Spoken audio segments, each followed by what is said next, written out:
안녕하세요. 일본에 살고 있는 40대 남자 동물인 준입니다. 3주 동안 주말에 비만 내렸는데 오늘은 화창한 일요일 아침을 맞이하고 있다.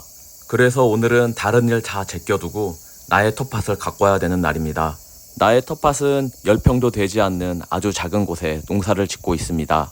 일본 시골에 이 집을 살 때 집이 싸게 나와서 사기도 했지만 정원을 가질 수 있다는 매력 때문에 이 집을 구입을 했었다. 월세로 내는 돈보다 집을 구입하고 론으로 지불하는 가격이 더 싸기 때문에 집을 구입한 게 가장 큰 이유이기도 하다. 정원을 가지는 것과 내 집에서 세차를 할 수 있다는 건 단독주택만의 매력이다. 바깥에는 매미들이 엄청나게 울어대고 있다. 이 매미 소리가 시골적이고 정서적으로 좋아 보이겠지만 이 집을 구입하고 3년이 지나니까 정서적으로 전혀 도움이 되지 않는다는 걸 알았다. 저 매미 소리가 이젠 정말 싫다.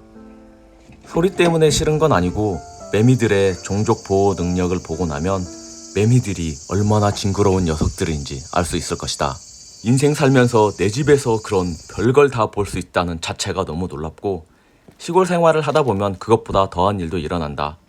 신축 새 집을 구입한 지는 5년 정도 되는데 난 아직 이 집을 공사 중이다. 집을 예쁘게 꾸며보려고 올해도 마당과 정원을 갈아엎었다. 개인적으로 블럭과 벽돌, 이쁜 돌들을 사와서 그냥 뚝딱뚝딱 이쁘게 채워주면 되는데 어느 순간부터 그렇게 하면 재미가 없다는 것도 알았다. 그래서 시멘트를 사오고 콘크리트를 치고 내가 직접 벽돌을 만들어서 꾸민다. 이 텃밭 자리는 원래 꽃들과 나무를 심을 정원 자리였었다. 꽃들의 씨앗을 사서 파종을 할 때는 기대감이 부풀었었고 새싹이 나올 때는 너무 기쁘고 뿌듯했었다. 그러나 하나둘씩 꽃들이 피고 나서 그 기대는, 그 희망은 좌절로 바뀌었었다. 이쁘고 향기 나는 꽃들은 나만 좋아하는 게 아니었다. 이 동네, 이 지구의 벌레란 벌레들은 다 내 꽃밭으로 몰려왔었다. 어느 순간부터는 꽃들을 보고 있으면 벌레들이 언제 튀어나올지 몰라서 조마조마하고 미쳐버리는 줄 알았었다. 난 40대 중년의 남자 동물이지만 아직도 발이 4개 이상으로 기어다니는 애들, 그리고 손과 발이 없는 애들을 보면 기겁을 한다. 제발 남자라고 해서 징그러운 것도 없고 모든 것에 씩씩하다고 생각하면 안 된다. 올해 처음으로 한 애호박 농사인데 올해 애호박은 완전 대박이다. 일본에서 애호박은 팔지도 않고 그래서 쉽게 구입할 수 없는 물건이다. 올해 내가 지은 이 애호박으로 된장찌개도 맛있게 끓이고 볶음밥도 많이 해먹는다. 내 텃밭의 주력 작물 중 하나는 토마토이다. 그런데 이 토마토는 올해 좀 망했다. 토마토 올해는 별로 수확을 못하고 있는 상황인데 그래도 게으른 농부한테는 하늘이 내주는 만큼 그 정도만 올해 내가 먹을 예정이다. 올해 토마토 농사를 망친 건 나의 욕심, 준의 욕심 때문이다. 이 텃밭 자리에는 토마토를 2포기나 3포기 정도를 심는 게 적당한 양이다. 그런데 보시는 영상처럼 토마토가 6포기나 심어져 있다. 농사를 지으면서 내가 가장 힘들어하는 마비끼, 속가내기를 제대로 하지 않은 결과이다. 싹이 핀 애들을 입양해서 농사를 짓는 건 쉽지만 전원 생활을 즐기려는 나에겐 내가 씨앗부터 새싹을 피우고 가꾸는 게 너무 재미있기에 씨앗부터 키운다. 보통 묘종을 구입해서 키운 애들보다 한 달 정도 그 결과인 수확물이 늦다. 수확이 조금 늦은들 어떠하랴. 한 달간 내 식탐을, 내 욕심을 참으면 되는 거니까. 또 다른 내 주력 작물은 오이이다. 오이는 3포기를 가지고 있는데 이 오이에서 매일매일 3개에서 5개의 오이를 수확하고 있다. 그래서 오이는 매일매일 3개에서 5개 이상씩 먹어야 된다. 아침, 점심, 저녁 간식으로도 오이를 먹어야 된다. 하도 오이를 너무 많이 먹어서 나의 배설물이 녹색이 되지 않을까라고 걱정한 적도 있다. 그리고 나는 부추도 키운다. 부추가 남자한테 좋다고 그래서 키우는 게 아니라 부추가 키우기가 너무 쉽다고 그래서 키우고 있다. 그런데 이 녀석의 생명력을 보면 잡초보다 더하다. 정말로 무서울 정도로 생명력이 강하다. 한겨울에도 이 부추는 살아난다. 매일 이 부추를 먹어도 부추는 내가 먹는 속도보다 더 빠르게 자라난다. 나는 부추 같은 생명력으로 여기서 버텨내야 되고 삶을 살아야 된다고 생각을 한다. 모기 퇴치제를 뿌리고 있는데 이게 모기를 퇴치하는 건지 모기를 불러 모이는 건지 모기가 엄청 달라든다. 내 정원, 내 텃밭에는 모기만 있는 게 아니다. 내 정원, 내 텃밭에는 청개구리만 있는 게 아니다. 청개구리는 그래도 귀여운 편이다. 아, 저 도마뱀이 새끼일 때는 그래도 귀엽긴 하다. 저렇게 커서 시커멓게 생긴 저 도마뱀. 너는 정말 여기서 새끼치면 나 미쳐버릴 것 같다. 내가 텃밭을 크게 늘리지 않는 이유도 이 녀석들 이외에 이 녀석들보다 더 큰 무언가가 올 것 같은 생각이 들어서 더 이상 늘리지 않는다. 차마 이 녀석들보다 더 큰 무엇인가는 내 정원에서, 내 텃밭에서 더 이상 만나보지 않길 바란다. 그래도 지금 있는 녀석들은 같이 살아야지. 뭐 다른 방법이 없다. 오늘 나의 수학의 결과물이다. 부추, 오이, 상추, 깻잎, 그리고 토마토. 이렇게 오늘 나의 저녁이 될 것이다. 내가 사는 이곳은 영화관도 없고 백화점은 더더욱 없다. 하다못해 신발 가게인 ABC 마트도 없다.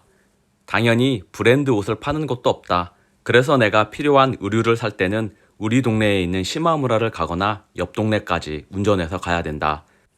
참고로 시마무라는 일본에서 유니크로보다 더 싼 물건을 파는 곳이다. 그런데 시골이란 뭘까? 나의 한국 고향도 지방의 시골이다. 그리고 사회생활을 하고 아예 보금자리가 되었던 서울의 아파트는 지하철역에서 5분도 안 되는 곳이었고 10분도 안 되는 곳에서 이마트와 하이마트가 있었고 극장도 백화점도 걸어서 15분 안에 있었던 역세권이었다. 그런 곳에 살다가 이런 시골 마을에 적응하는 데는 시간이 조금 필요했다. 곰곰이 생각해보면 시골이라서 힘든 건 외로움을 채워줄 수 있는 게 별로 없기 때문이다. 그래서 적응이라는 건 얼마나 빨리 외로움을 채워줄 수 있는 무언가를 찾는 것이다.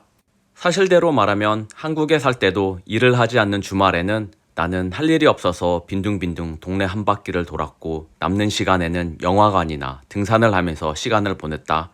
사회초년생 그 정도에는 주말에 지인들을 만났었고 사실은 나는 친구들도 별로 없다. 대학교를 조기 졸업한 나는 대학교 친구들은 전무하다.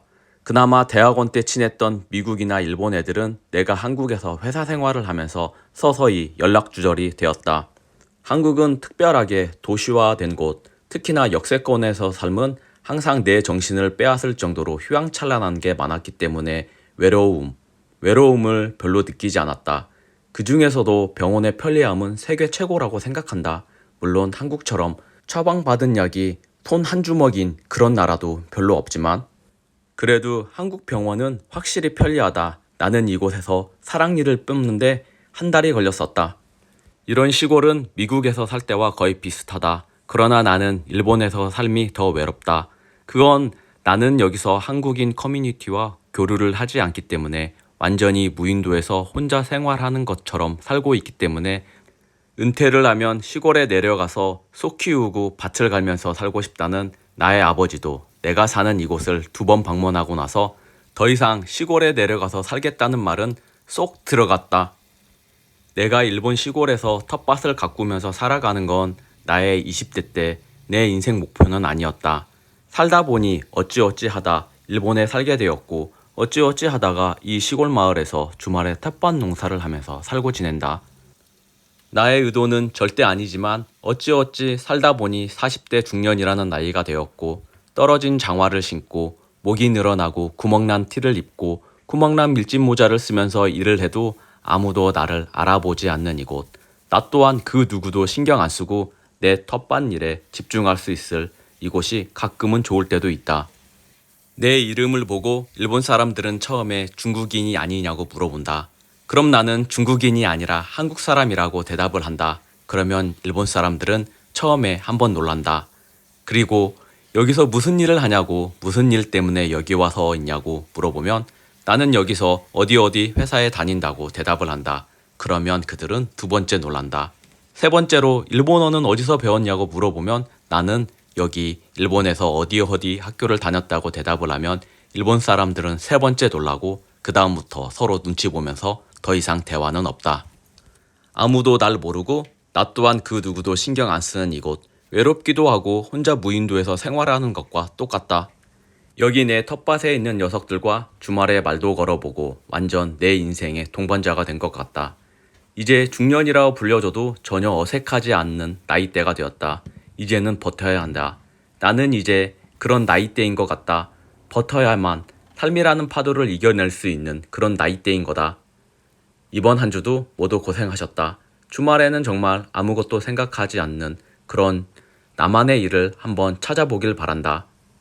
나는 거의 매일 이렇게 부추를 넣고 상추를 넣고 그리고 고추장을 넣고 참기름을 집어넣은 저 비빔밥을 거의 매일 먹는다.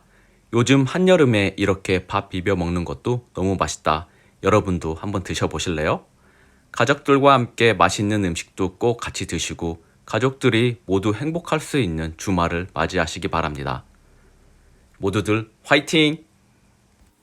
내 주말의 마지막 일은 이렇게 싱크대를 광내는 걸로 일을 마무리 짓는다. 여러분도 이 영상 보시면 힐링되지 않나요? 저 싱크대가 삐까삐까 반짝이게 되는 저 영상을 보면 저는 기분이 너무 좋아집니다.